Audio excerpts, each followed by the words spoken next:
Hey men, it's time for the Friday afternoon video.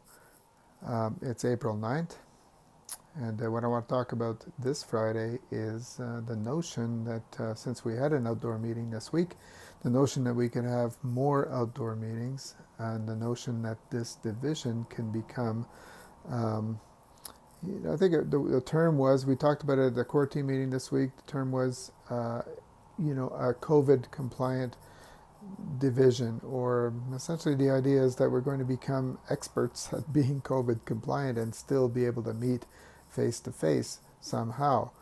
Now, we talked about it being a good thing because our division meeting last week showed us that men really want that. The men that were there really appreciated it, and I'm sure that if we found better ways of doing it and made men aware that it is possible to do it safely, there'd be more men who would show up to that sort of thing.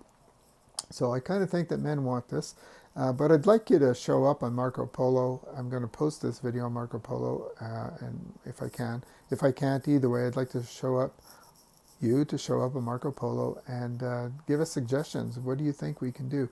What kinds of ideas do we have that would help us to create that COVID compliant environment? You might have 30 men around in one circle. If, for instance, we can get a release because we're a support organization like AA, for instance, we're meeting outside, we don't have to wear masks. How would we group ourselves so that everybody can hear what's going on? Maybe all we need is a bullhorn. Whatever. Any ideas that you might have to help us to create strategies and that we can use to make that happen for us. So I'm going to leave it at that for today, and I hope to hear from some of you who have some ideas. And I'll talk to you tomorrow morning on Marco Polo. Have a great weekend and a great week.